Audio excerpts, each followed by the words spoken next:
it's time for a little online talk. My guest today, the wonderful Sarah Fritz. Maybe you know her. She's the one and only, as I call her, Clara Schumann influencer. So, of course, we will talk a lot about Clara Schumann, and there she is. So, welcome, Sarah. Let's get you in there. Um, so.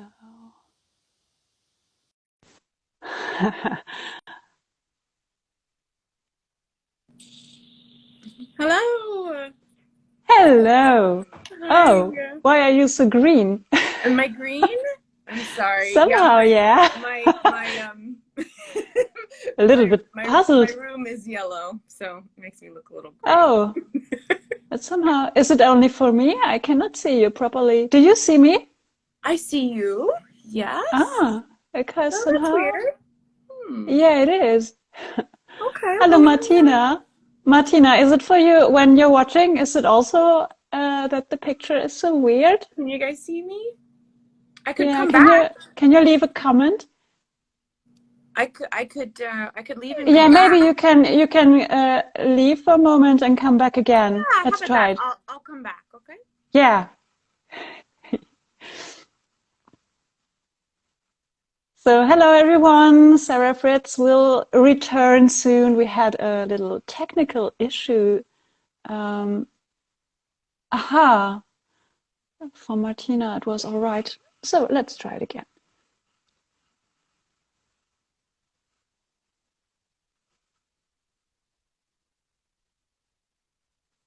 So, Let's see. Did it work better? Can you see me now? ha, I cannot see you, but That's so Martina wrote in the odd. comment that for everyone watching, it's fine. So I So guess it's weird. only me. Oh, I'm sorry. It's a little pity because I will put it on YouTube, and so I don't know That's weird. whether you will be looking like this.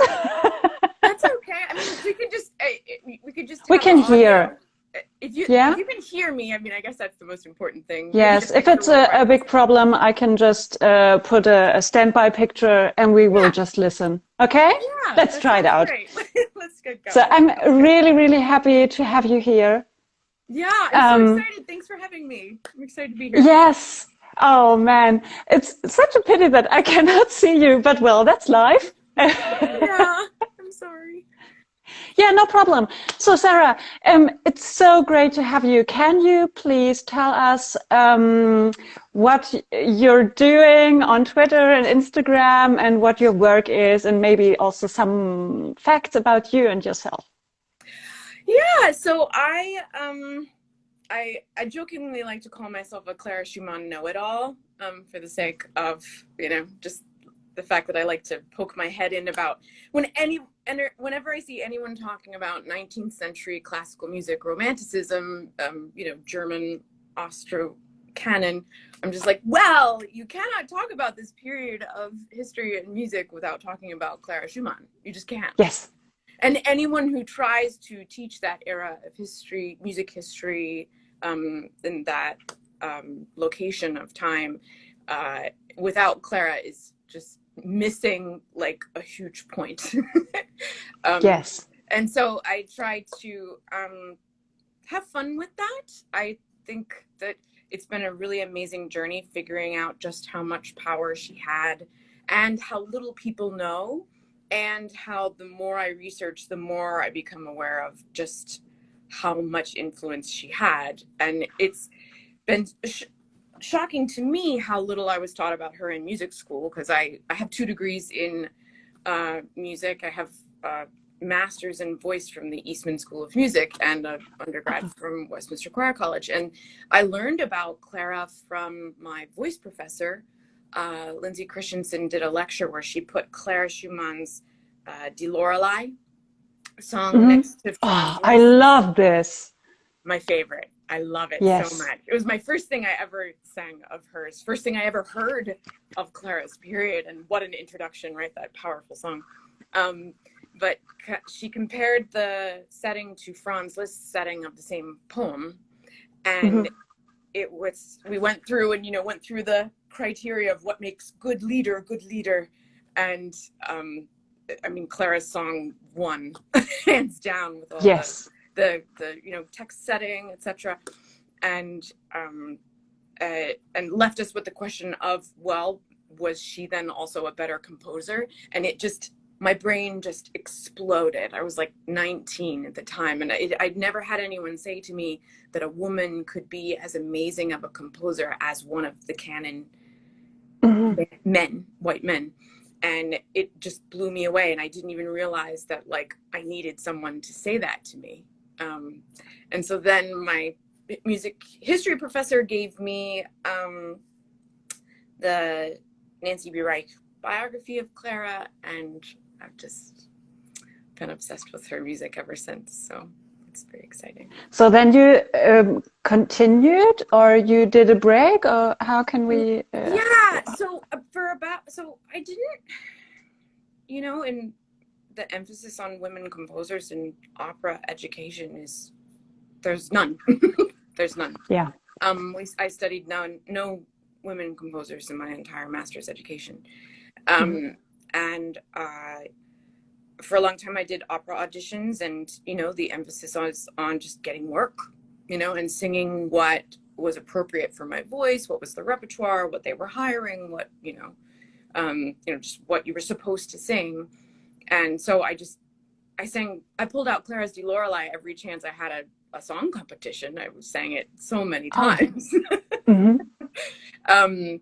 But I didn't really start getting back into Clara until I decided that I'd had enough of opera auditions and singing only music that was written by men, that was what I was supposed to sing, and I didn't necessarily see myself in.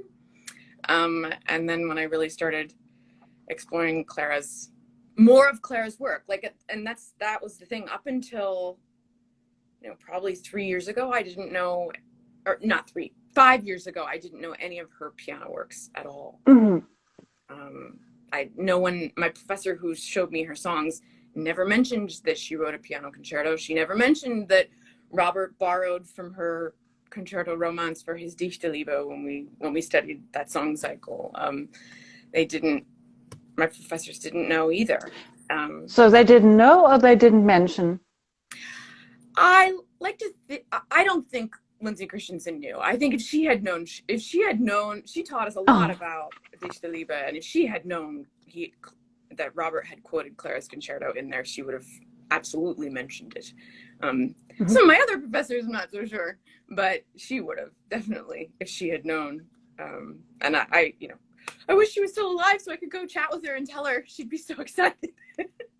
But yeah, we carry this on, Yeah, and I mean, it's also great for us because we all learn about Clara Schumann because of your work. And in the comments, there was a question from Heike. What voice are you? Mezzo? Hi, Heike. Yes. Well, so I'm actually a Zwischenfach. I sang mezzo for a long time, and then soprano, and now I just kind of, but yes. So mezzo, true middle. Yeah. Oh, then Lorelei is perfect. Oh, exactly. For your voice. Clara's work is basically my exact voice type. I have to refrain from feeling like she wrote it for my voice. It's very nice. I love it so much. It's so comfy. It feels so good. And such an expressive piece. This is so amazing because, I mean, the piano part is so great. The voice part is so great. And it has this... that it's really taking you into the story. It's such a wonderful song. I really love it. It has so much power. Yeah, and deep. And this is the point, I think, this is my approach to Clara Schumann. I think all of her music is so deep, a little bit dark and a little bit deep. What do you think about it? Absolutely, I completely agree. I think that's one of the things that I was... she never wrote anything that you didn't feel like her whole spirit and whole self, and complete with good feelings and painful feelings were all there all at the same time. That it's everything that she wrote has this sort of absolute truth to it that it's like there's both beauty and pain in And devotion. everything. I think with Clara Schumann, it's always about this devotion to music. Do you also Yes. agree? Yeah. Yes, absolutely. Like it's so clear to me that that music was her being. Like, and you see that in the stories of when she grew up, at least that's from the childhood diaries. It talks about how she started playing piano before she even started speaking because she was a late speaker, and she was literally reading music before she learned the alphabet. Like it was music was her first means of expression. It was her first language, and it was just her vehicle of how she defined herself. And so every time I imagine when she played also that we hear it in her compositions, that it's her whole self is in it, and it's just extraordinary. It speaks to me a lot. Yeah. So, so you stopped to do competitions, and then you continued on singing her songs. Then you started to do some research, or Yeah. how? One of my other professors, Lois Laverty at Westminster, she was loved leader, and when she retired, she asked, my husband is a pianist, and she asked my husband and I to do a leader recital for her community where she lives. And so we started. I was like, oh, I've always wanted to do one of those like typical programs. It's like Robert, Johannes, Clara, that's just the three of them. And I was like, oh, I should do some research, and we'll really like make it a story. We'll make it a whole thing. And it was just a slip and slide. And that was actually right before the pandemic. So I was already like on this cusp of like starting to read Clara's letters and diaries. And then suddenly I had all this time, and it was just like face first, dive right into it. It was just, and there's so much information. The more I read it, and it's an interesting thing I like to talk about the fact that, like I'm a fourth generation American, but I'm over 90% German still. Like my family moved here like over a century ago, and it's just married Germans over and over and over again. Aha! So you have this heritage. Yeah. So when I read Clara's writings, and they were all poor farmers, right? Like they came to the States because they had nothing. And so there's zero record of anything. And my grandmother, the fact that she and her sisters were able to have piano lessons was a very, very big deal. Like they were the first, I think, in the family that was able to afford to do that. And when I read Clara's writings and I read her diaries and letters and stuff, like I can hear, sort of the echo of my grandmother's voice in there. And like, just my grandfather was a Lutheran minister, and I can I just hear from where in Germany, Heike says, I'm not sure exactly. Heidelberg is one of the cities. I'm not sure exactly where the Fritz side is from, but yeah. So do you understand German, or do you read everything with English translation? I stick to the translations mainly because my German is not I trust other people's translations better than my own, I'll put it that way. So I tend to the professionals. Like I can make my way through reading German. My speaking is very terrible, sorry to say. I sit and look at Clara's German, and love seeing the original as often as possible, right? Like to see the words she actually wrote as opposed to the greetings from Heidelberg. Hi. I've never been there. Hopefully someday. Oh no, I think you have a lot of fans there. I haven't been to Germany since I went once when I was like 13. My parents took us on a trip there, so hopefully I'll get back to visit you all soon. Yeah, and you must come to Leipzig, of course, to the Clara Schumann house. I must come. Yeah. I must come. I wonder, is everything she wrote translated in English? Not everything, but there's a lot. It's really quite something. Yes. The entire correspondence with Robert was translated in the 90s. Oh, wow. The edition that Eva Weisweiler did it was translated in the 90s into English, so that's been very handy. Obviously, I would not have been able to read so much of that if it hadn't been translated, because it take me a very long time. Yeah, because it's really awesome. You also you always post some quotes. Yeah, And so my main source for the quotes actually is the Bertolt Litzmann biography. That was the translation was overseen by Eugenie Schumann, Clara Eugenie is her youngest daughter, by Grace Hadow, I believe was her name, and it's wonderful. The translation was done in like 1918 or something like that, and that's the one that I have.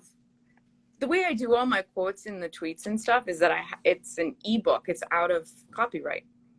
So I have it as an ebook on my phone, and I, like, you know, if I think of something I want to tweet about, or if I remember something, Clara, I have my Clara picture back. Somebody noticed Clara in the background. She's so cool. I love her. But every day when I tweet, and I want to quote for something, I just open the ebook and I use the search function. And I just search for what I wanted to say, and then I just copy it out of the Grace Hadow translation of the Litzmann biography. And it's you know, thousands of pages of Clara's diary quotes and correspondence quotes, and it's unbelievable. It's really an amazing book. It's so long, and how many pages does it have? Well, so the English translation is abridged, actually. It's only 2 volumes of 1,000 pages. The original German that Marie Schumann, Clara's oldest daughter, you know, helped publish or oversaw the publication of, is 3 volumes. It's over 1,500 pages. It's so long. So you have a lot of quotes.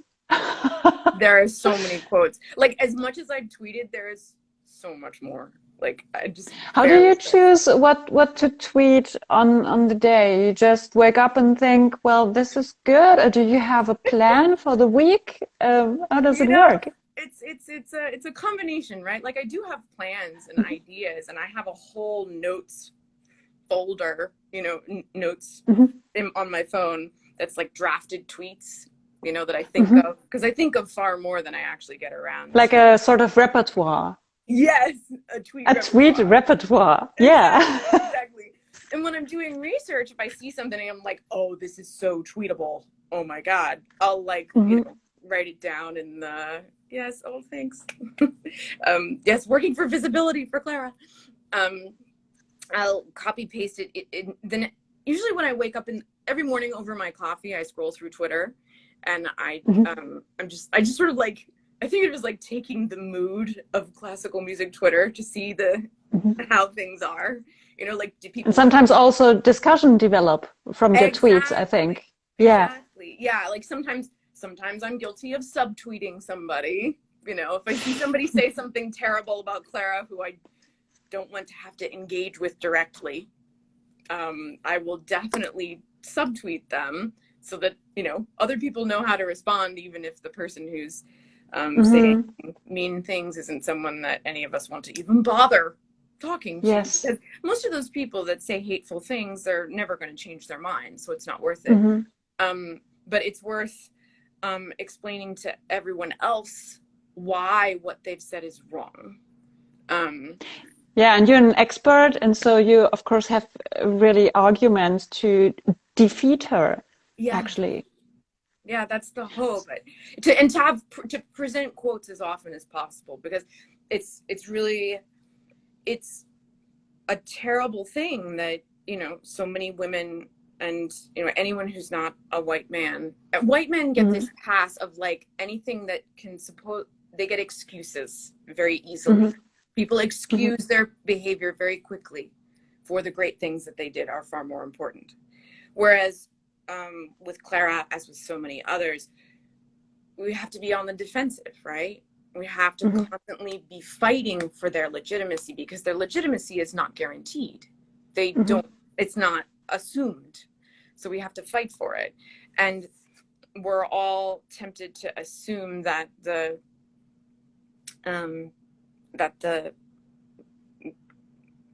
mean things are correct. It's like, oh, well, did she really say those nasty things? It's like, well, yeah, she really did dislike, Liszt's compositions, but she also thought he was a genius. So let's not, she didn't completely hate him, and when she says, I loathe Liszt, that quote, when it's taken out of context, she means Liszt as in his music, as in the brand of the composer, as people would say, oh, I love such a composer. You don't say, I love Liszt's music. You say, I love Liszt, to mean you love the music. Clara would say, I loathe Liszt, as in she loathed his music. She didn't loathe the person. But that needs explanation, right? Because people take it out of context.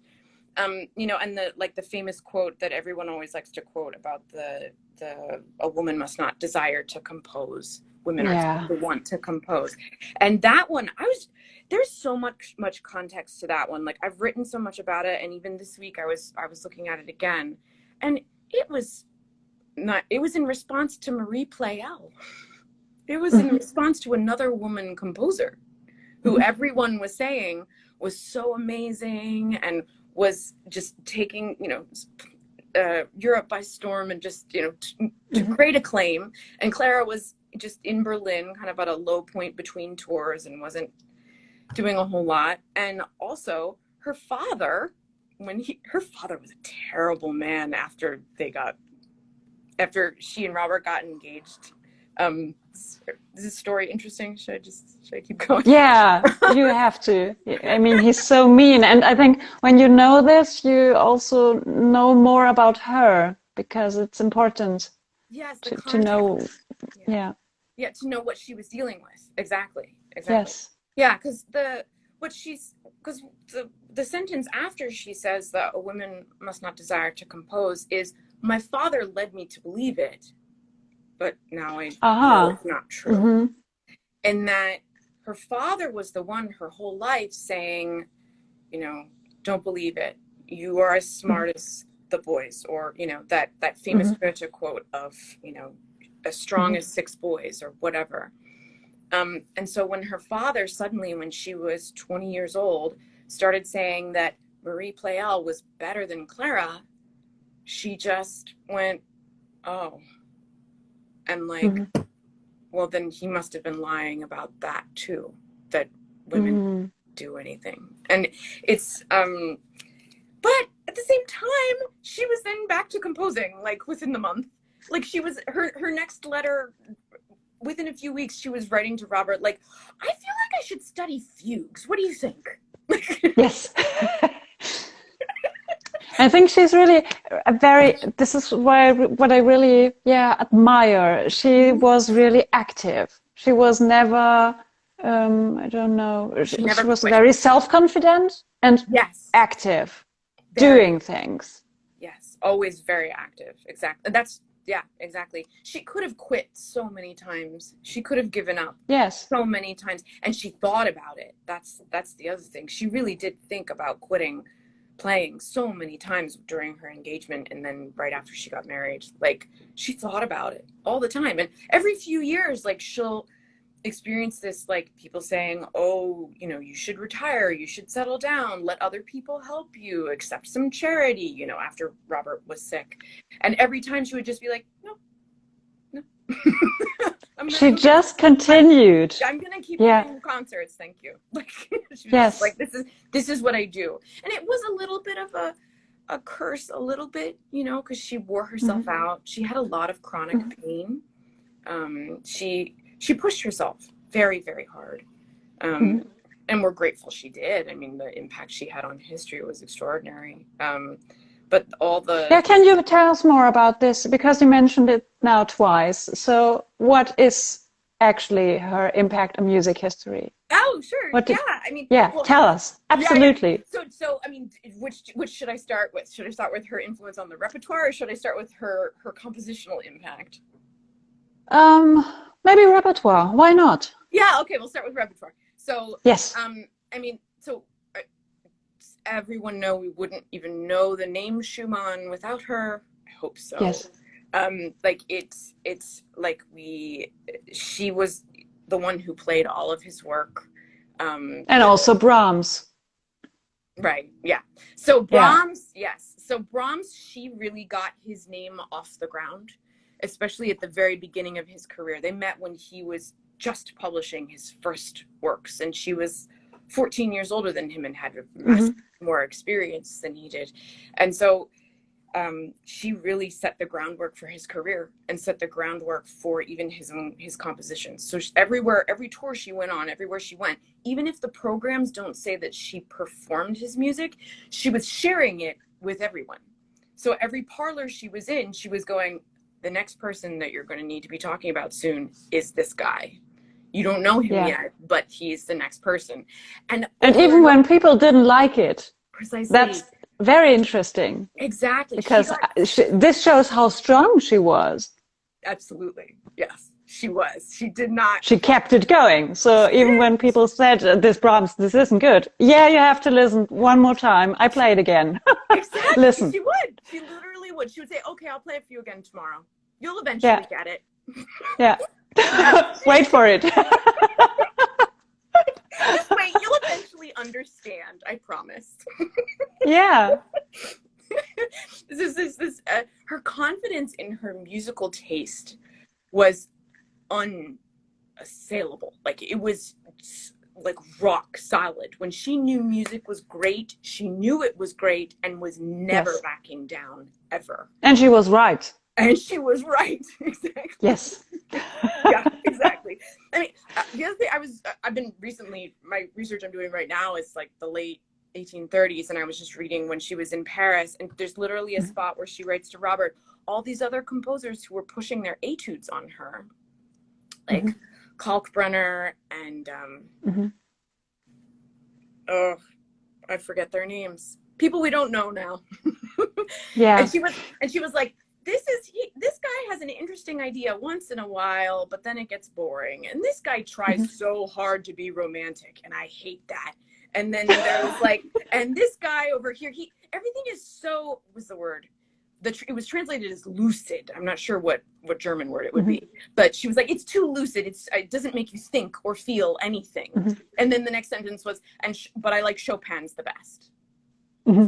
Like Chopin's. And again, she was right. She was right. They had just been written like a few years before, and she knew at 19 that his were going to be the ones that should be, you know, the ones that lived. She knew. It's unbelievable. Yeah. Yeah. And she was also the leading pianist. Can we say it like that? Or one of the leading pianists? You know, it's so absolutely. Like that year when she was in Paris in 1839, they started calling her the second Liszt when she was 19 that year. And at that time, people forget that Liszt, Robert, all the men of that era that are the most famous ones are all 8 to 11 years older than Clara. She was born in 1819, right? And all those famous dudes, Chopin, Wagner, Liszt, Robert, Mendelssohn, were all born like 1810, 1811. Do I have this right? I think right around there. And so she was just enough younger than all of them that she essentially works as the link with Brahms because he was born in 1833. But so one of the things that was to her detriment a little bit is that she was in this scene with all these men and none of them were taking into account, including her, that she was 8 years younger than them. It was just, oh, you're a woman, so you're inferior. Not, you'll catch up eventually. Compared to how she was doing then, compared to how they were doing when they were 20, it's a joke. It's a joke. Yes. I mean, like she had, at the age of 20, she'd already published 11 opuses, and like, including the concerto, and that was the same age when Robert and Brahms published their first opus. So wasn't she the youngest to publish a piano concerto? I love that. This is so amazing. How old was she? So she started orchestration lessons when she was 13. This is unbelievable. Yeah. so that was when she began the first movement. Was when she was 13. She orchestrated an overture, which did not survive. We don't have that one. But she started the concerto with the orchestrations when she was 13, and she finished them when she was 15. And then the month after her 16th birthday, she premiered it with Mendelssohn conducting, right in your Gewandhaus, right there near you. Yes. Yes. And It's such a pity that she didn't compose orchestral pieces. Oh, I know. symphonies. Oh, I would. She was so talented. I would have loved to hear it. I know. Same. Ugh, I have to not cry when I think about this. Yeah, it's Whose fault was this actually? Her father's or Robert or the society or? I mean, it was. I blame mostly the society. I really do. People try to blame Robert, and he did not help at all. He definitely was, the main sort of person culprit, but it was his words on top of what everyone around her was saying. And the fact that he told her to stop playing. When she was performing her concerto in Vienna, his letter to her literally said, "Why are you still playing that?" And his paper then reviewed he didn't write the review, but someone else at his paper, his newspaper, the Neuzeit reviewed her concerto, the published version, as ladies' work, essentially. And Clara was so upset. She fought back in the letters and was like, "How dare you say this?" And she was like, "Of course there are flaws in it. Of course I would fix it. But the point is the audience likes it. So just be quiet," basically was what she was saying. But she played it, when she was in Vienna in 1838, she played it 3 times in a 4-month period. They asked for 2 encore performances. They loved it. This is really, this for me is really a mystery, because she was so determined and so strong, and she always had people who told her not to compose, but she did it with her leaders and her piano repertoire. Yeah. Why didn't she just say, "I don't care what you all think, I will compose a symphony"? Especially when Robert was sick and she had Brahms who actually supported her. I mean, he was mean, of course, but what do you think? Why didn't she take this step? I mean, money was the big thing, right? So she did not have money. And Robert wasn't. Luckily, because then she was forced to perform. Actually. So even after they were married, Robert's composing was not supporting their family that was like a new baby every year and a half.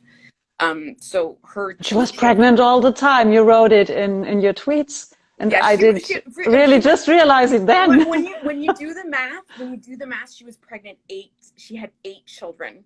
So she was pregnant for over 6 years in total.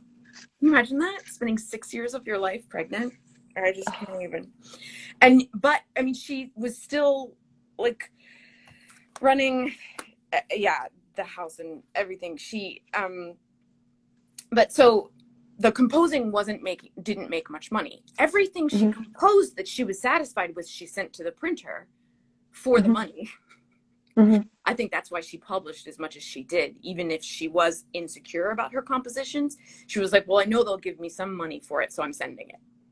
And I think that was why we have as many of her compositions. And she was famous, so I think people bought it, didn't they? They did. That's one of the things I want to know that I don't know about is the sales of her music. Sometimes I might contact Kopf and see if they have any records, because her music must have been selling every time she sent it to Kopf and Hertel. They published it. So I don't know how much she was paid for her compositions, but in any case, she was making far more money. There were no royalties. They would only make 1 flat fee up front, and then that was it.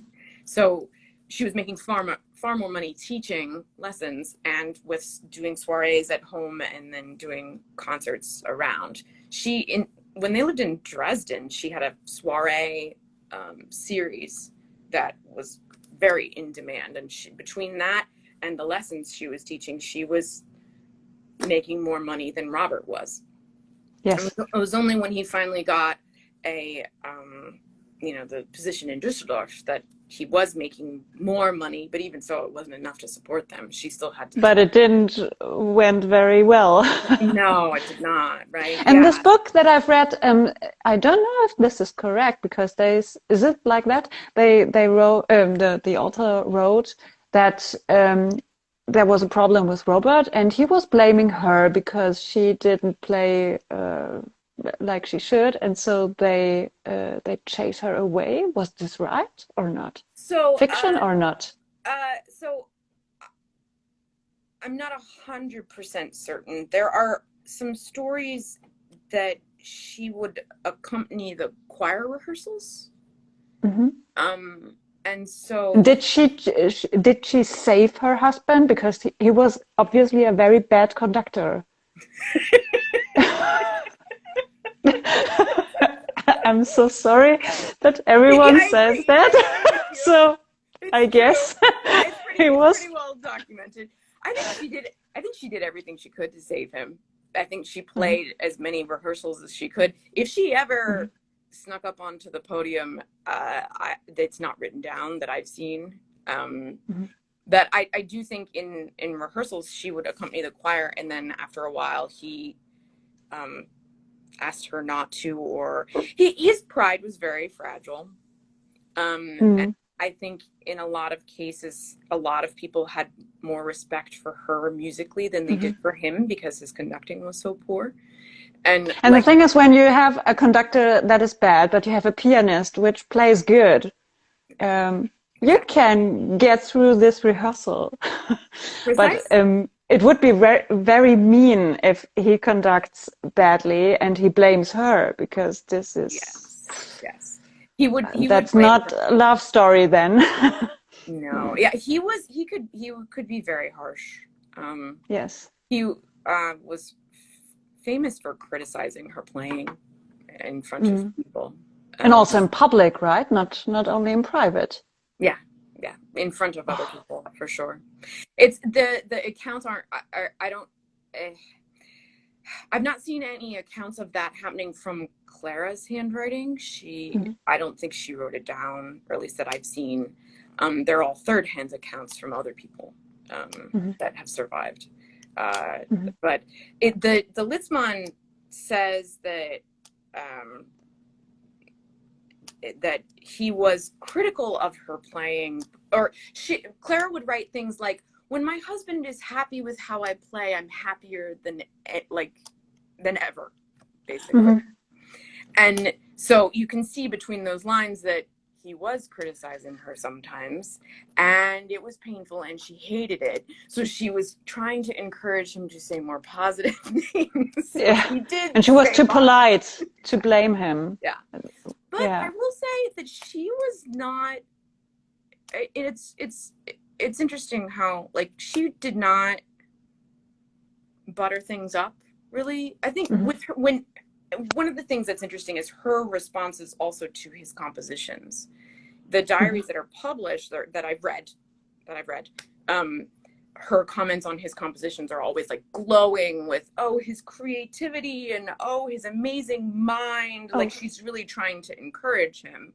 But I do think sometimes that she would do that because when she first heard music, she always had a very visceral response that she couldn't really hide necessarily. And it's more apparent in her letters with Brahms, because with Brahms, he actually liked getting criticism, and he would actually get mad at her if she was too nice. He would yell at her and be like, why do you like this? I suck as a composer. She'd be like, okay. What do you really think? I want to improve. Yeah. She's like, my husband hated it when I critiqued him, but you like it. Okay, I gotta change my style here. So that was a thing. She was a really great compositional coach for them. But I think I don't know that I really got to the full discussion of why didn't she write a symphony. And Clara was exceedingly practical, and I think that she knew just how hard it was for her as a woman, as a pianist, to get, like, she had serious, when she was in Paris, she didn't manage, when she was by herself in 1839, she was a huge sensation with everyone, but the conservatoire still wouldn't let her play because she was a woman. Oh. And everyone there said, "What? You can't succeed without a man here to advocate for you. How can you expect to succeed?" And so she realized that her chances of succeeding because of her gender it was so against her. And so she made practical choices. And the fact that Robert, as a man, had more probability of succeeding, that it was essentially a better worth her time and effort to support his compositions, that because he was a man, he was more likely to succeed. She never says that specifically. This is me kind of reading between the lines. But so sort of strategical thinking. She was very strategic when it came to career, money making, things like that. And she'd been told by so many people that, and in so many places, that women couldn't write fugues. When she said she wants to study fugues, literally the next sentence is, "Do you think I could? Do you think I could learn that?" Like, she literally is saying, "Is my brain big enough?" She didn't know. She did not know. And she didn't know a single woman who'd ever written a symphony. She didn't know that existed, that a woman could write a symphony. Like, it just wasn't, it's all, the fact that Louise Farrenc and, like, Emily Meyer, like, wrote symphonies, like, I don't know if Clara knew. But this is so, it's really, it's weird because, I mean, her father actually trained her to go for it, but there was a limit. And he becoming the leading piano virtuosa, that's okay, and composing is also okay, but not a symphony. And this is so, don't you think this is so weird? It is. It's so weird. And it's really quite a shame that her father turned out to be so horrible, because I think part of what happened was that when she decided to, that he was so horrible that he didn't approve of Robert, she decided to say that anything her father had said that Robert didn't agree with was wrong, essentially. And so the fact that her father had said, "You could compose for orchestra," Robert disagreed. And so she said, "Okay, my father must be wrong about that too." I think it's something that's really fascinating that I was reading this week that's really, really interesting, is that the first time she got his piano fantasy, she says in the letter to him that she heard an orchestra and she was like beside herself. And she was like, "You are going to write it for orchestra. This has to happen. I'm determined it's going to happen." And, like, it's so clear that, like, she wanted to orchestrate it. Like, it was like in her head, like, what instruments was going to play what. And there's stories of people who took lessons from her later in life, that when she would teach lessons, she would say, "Okay, play this line like a violin, play this line like an oboe." She would tell when she thought of playing, she was thinking of playing like the instruments. Like, she was thinking orchestrally. And also, when you look at her piano pieces, you hear this thought of orchestra thinking. I think so. Do you hear it and I see it. Yes, I do. I think we should write more about this. Yeah. Where do you see it? Can you think? Do you have any specific pieces you think of? I was playing one of her romances. So the romance is for violin and piano. I arranged one for horn and piano. Lovely. And the colors in there are so, it's orchestral for me, orchestral music. Wow. Yeah, I completely agree. Absolutely. Yeah. No, I'm glad you hear that. It's not something that many people have. And also in her leaders. I mean, Lorelei, this is dramatic work. So I think so. Yeah. Imagine her writing an oratorium, or I don't know, something for choir and orchestra, a mass. Wow. Oh my God. Yeah. Oh, I know it. Yeah. I actually, when she wrote her Opus 23 songs, the Jacunda songs, they are, if I don't, most people, they don't get sung very often, and they're almost never sung as a set, which I think is weird They because should be they're all, standard repertoire. This and they are, and it's the her time. Rückert-Lieders are so I know. mind-blowing. I know. And the And everyone is all, when you talk about Rückert, it's always Mahler. But sorry, have you ever heard Clara Schumann, Clara Schumann with her Rückert-Lieder? This is amazing.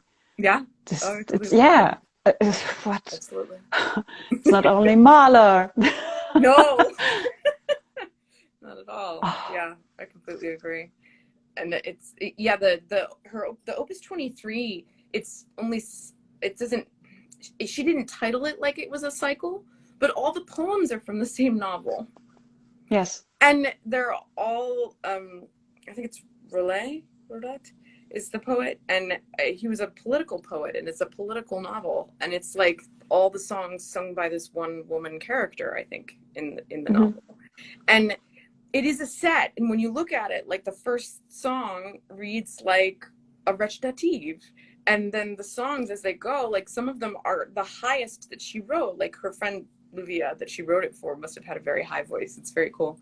But there's high A's, and to me it's like reads very operatically. And Robert at the time was, he was right around when he was working on his right after he'd done his operas and stuff, and she was thinking big. She had big ideas in her head, but and I think that's one of the reasons why she composed so little.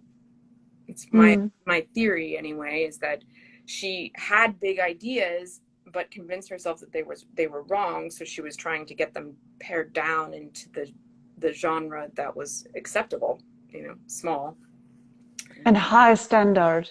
That's her thing. Oh my gosh, that's yeah. It's always has to be perfect. Yes. I think she destroyed a lot. I think I also think so. Rewrite that thing.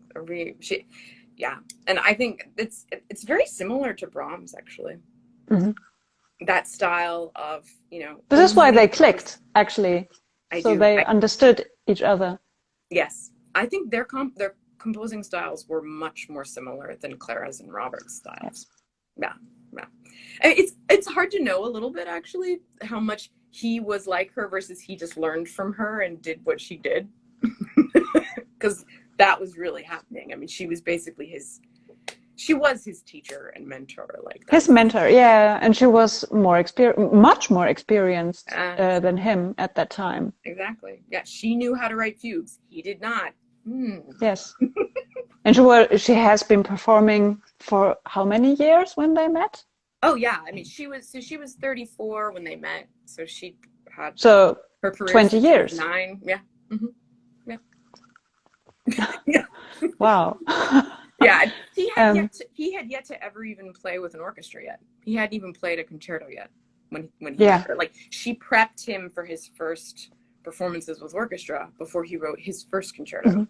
She was the one who gave him all the coachings, and like his letter to her was like, "I did good. I kept in strict time. You would have been proud of me."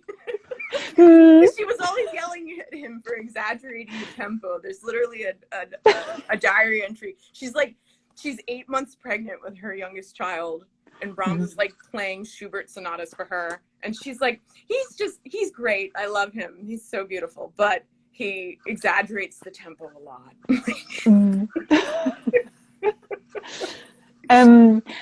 And we talked about her repertoire, her impact on the repertoire, but we also wanted to point out the other thing, her role in music history. Yeah, so her compositions were known by everybody. Like, it's so funny how, like, it's only listed as a footnote in the Litzmann biography, but Clara and Wagner were taking composition lessons with the same teacher at the same time.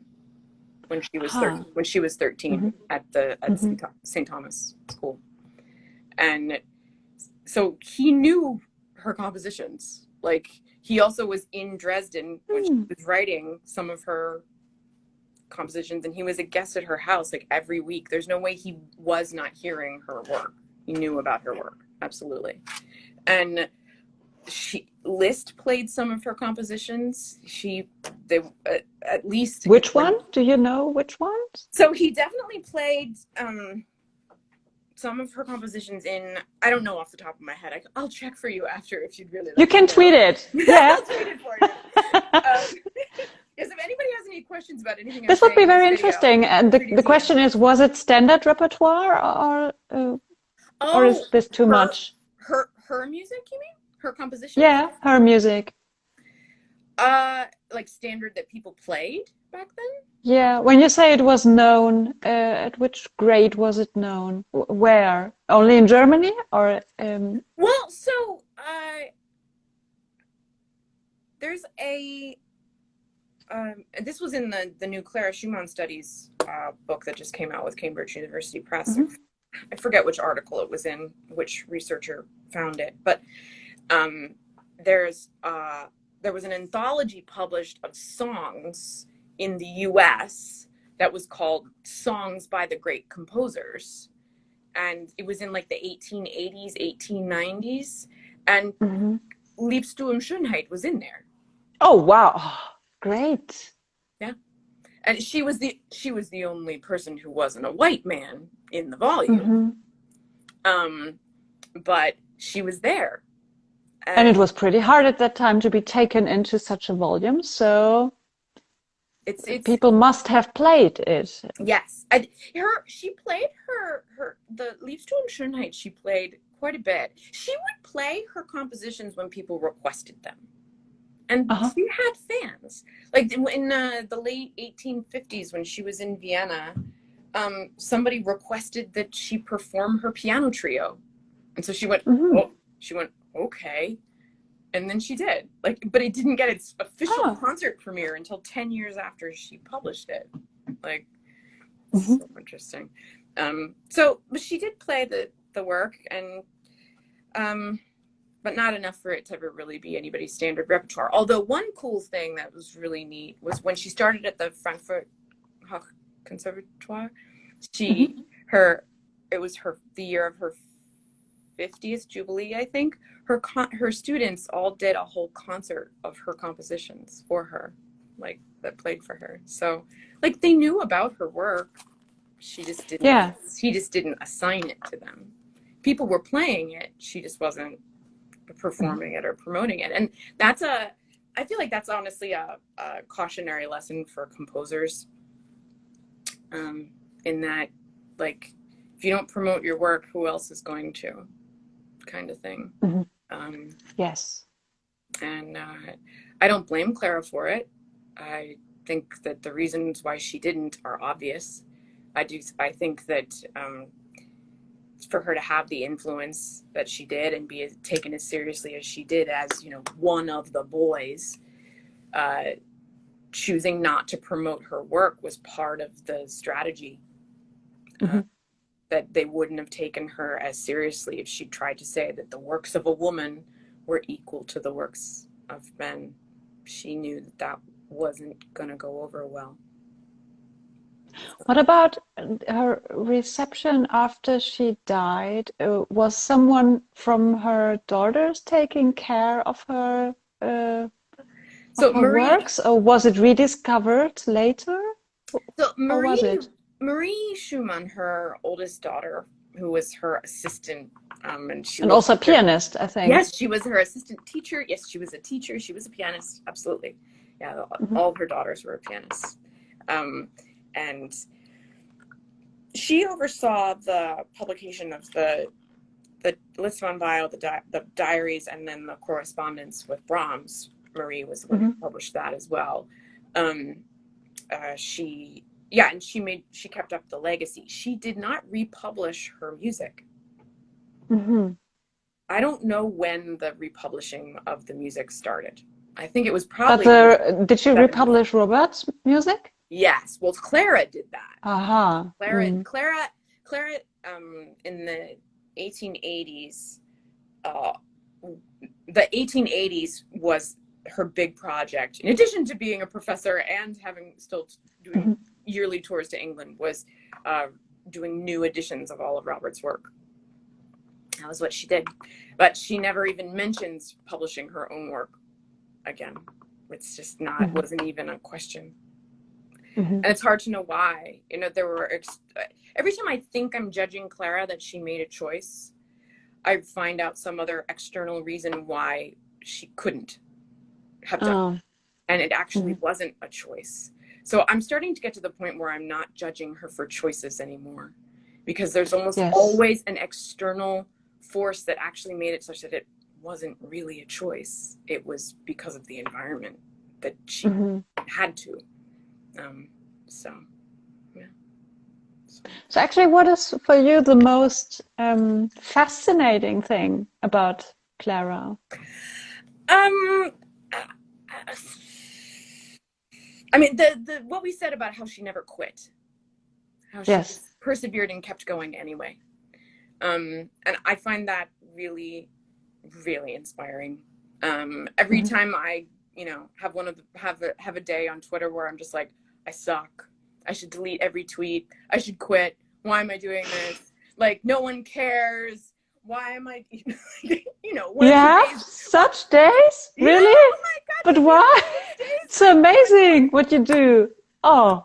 Oh my God. You wouldn't believe how many tweets I delete. People don't notice. Really? Oh my God, I delete tweets all the time. If it doesn't get enough likes in the first 15 minutes, I'm like, delete. Anyway, okay.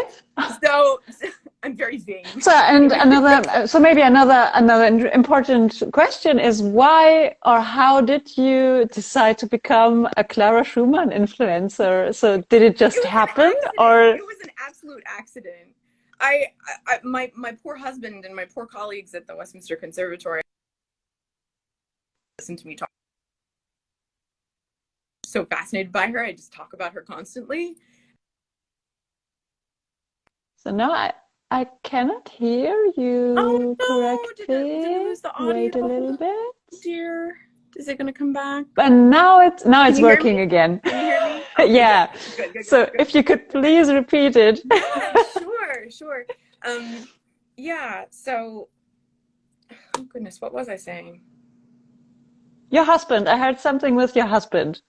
Yeah. Your poor husband. Oh, why I started saying, right. So everyone in my life was sick of hearing about Clara, and I was sick of, you know, boring them to death. But I just love talking about her constantly because she's just my obsession, and I just love her. And so I wanted someplace to put all that energy, and so I was just like, let me just get on Twitter and see if there are other obsessed with Clara, and that there were a lot of other people. Oh dear. Did I cut out? Can you still hear me? I think I might be losing Ava. I don't know if anyone. Hear you. I can hear you. Oh dear. Can you hear me? Yeah. Okay, good. But yeah, no, I love meeting so many people who love Clara. It's been amazing to meet you all the way from Life's Sake, and you know, especially, and everybody at Archive Film Music too. It's been lovely to meet you all on Twitter. It's fantastic. So you guys are the reason why I keep doing it. Let's just be real. Oh yeah, that's great. I wouldn't keep doing it if I should have a podcast. Yeah, I really love your tweets because I learned so much about Clara Schumann and facts I don't think I would have read them. Yeah. So it's really great to discover. I'm so glad. Thank you. You guys are what I wouldn't be able to keep doing it if you guys didn't enjoy it. So I'm, you know, it's all for Team Clara. It's cool to have a Clara Schumann society on Twitter. I know, and some of my friends were saying that we really should like start one for real. But yes, we do. We have a Team Clara club on Twitter. It's wonderful. I love it so much. And I think it's so amazing to be an influencer for a historical person.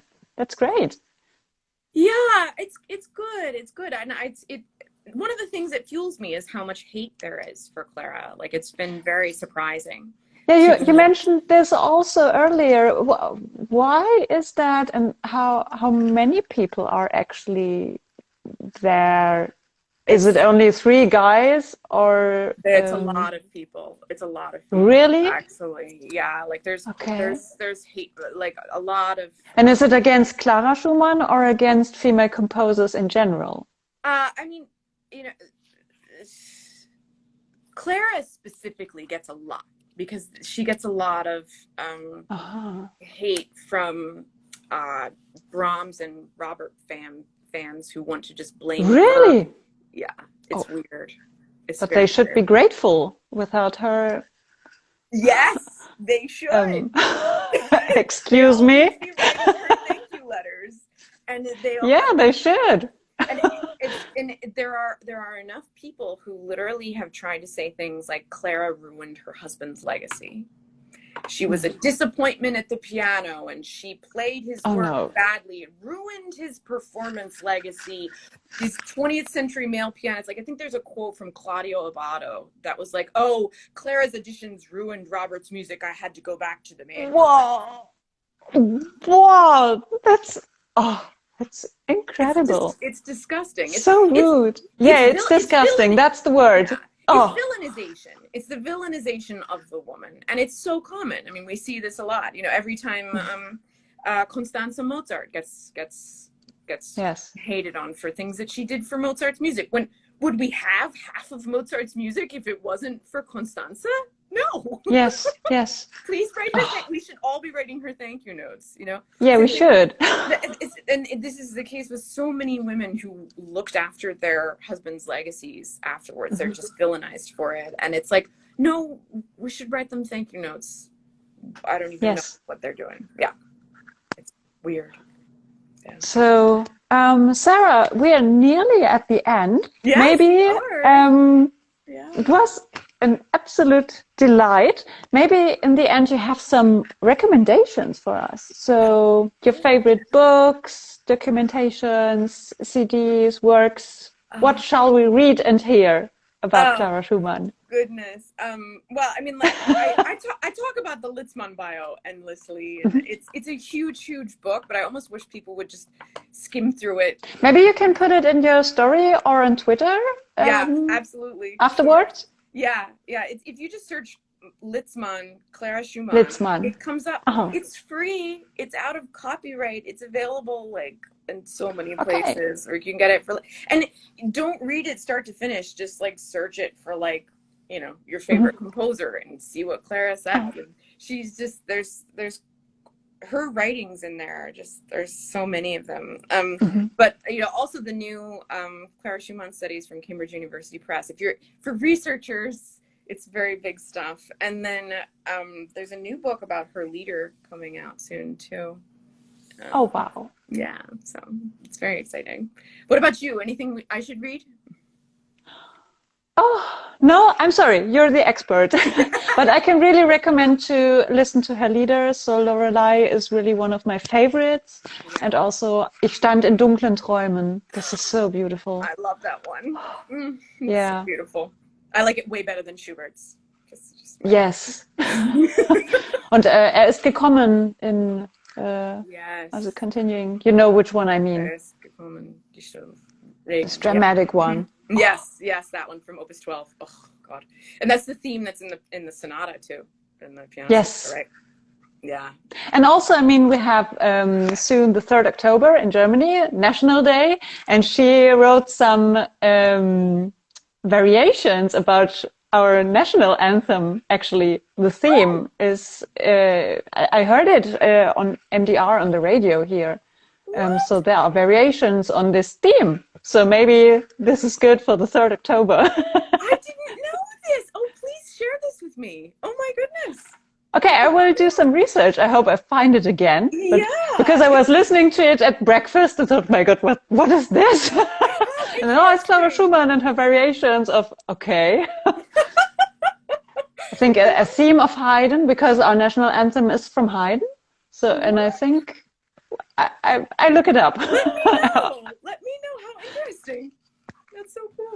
Oh no, I can tell you something. This is amazing. Of course. Oh my gosh. Well, and everything you know about Leipzig and Clara, like I can't wait to come visit you sometime and Oh hear yeah, everything, you have to.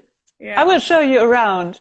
And also you have to see the Schumann house. I thought I told you, or I showed you, there's this 3D thing.